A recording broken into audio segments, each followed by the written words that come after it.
This has to be my favorite sandwich at the moment, and today I'm going to be sharing the recipe with you guys. So today we're making toasted pesto chicken sandwiches. Here I'm adding 2 clean chicken thighs to a pan with some olive oil, seasoning with about a teaspoon of adobo, black pepper, onion powder, garlic powder, oregano, and I added a little bit more cayenne than the other seasonings just because I like a kick. And you want to cook your chicken on medium heat. While our chicken is cooking, go ahead and grab 2 slices of bread. Add mayo on one slice and pesto on the other. I also added some shredded mozzarella cheese on the pesto side, added my cooked chicken, added my other slice of bread on top. I went ahead and buttered my bread and toasted them up.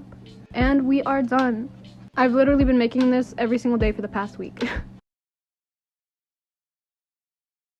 I know I've said this a million times, but you have to try pesto eggs. I swear your life will be changed. All you do is use pesto instead of the normal cooking oil that you cook your eggs in. You can do a fried egg, sunny side up egg, scrambled eggs, and then the oil in the pesto will keep the eggs from sticking to the pan. The taste is incredible. You won't go back. I like to put my pesto egg on a piece of toast with ricotta, smashed avocado, honey, salt, pepper, and usually red pepper flakes too.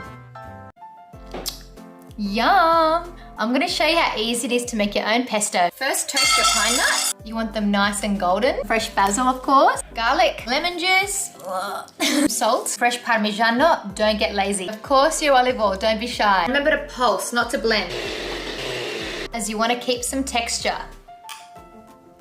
Let's make some fresh basil pesto. We're gonna make it the authentic way and use a mortar and pestle. You can use a food processor or blender, but the consistency is just never the same. Roughly chopped garlic cloves, toasted pine nuts, regular pine nuts. Not authentic, but I absolutely love the flavor it adds. 1 teaspoon lemon zest. Salt. You don't want to pound it, you want to be sure that your wrist is moving in a circular motion. After about 5 minutes of constantly grinding it, we have a smooth paste. Now we're going to start to work in our basil a little bit at a time. Once that's pretty much worked in, add in more basil and repeat. Slowly drizzle in olive oil and mix. Again, not authentic, but delicious. A squeeze of lemon juice, dash of pepper, Parmesan and pecorino cheese, freshly grated. Mix that in. And there you have it. This is my favorite pesto. Stay tuned for my creamy pesto pasta. Let's make homemade pesto.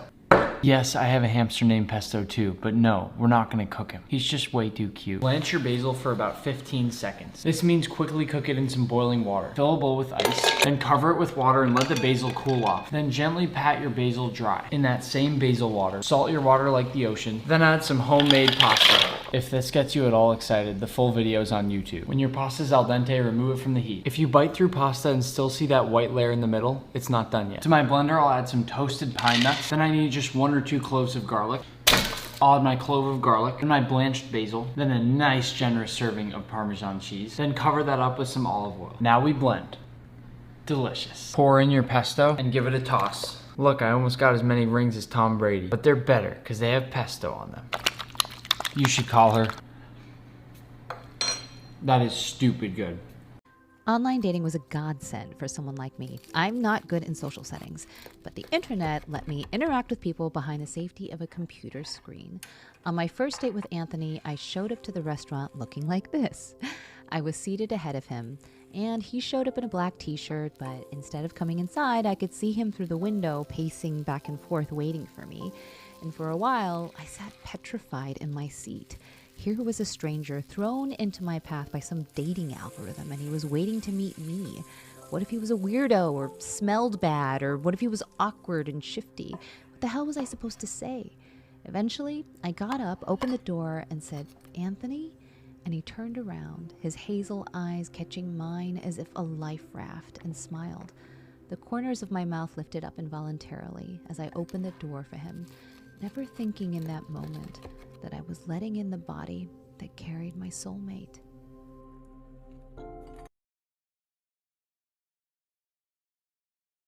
If you didn't know already, I eat burrata every day, and today we're making burrata with pesto. Let's go. First, we're gonna make our roasted tomatoes, and then we're gonna make our pesto. We're gonna need some fresh basil, garlic, and some olive oil, and then we're gonna process with some lemon and Parmesan, process again until smooth.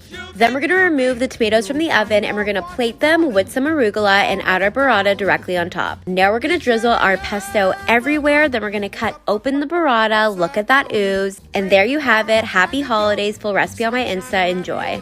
If you're going to Noodles & Company just for their pesto cavatappi, I think it's time to learn how to make it at home, and yes, it's even better. To make the pesto, all you gotta do is add all these ingredients to a food processor and pulse until it looks beautiful like this.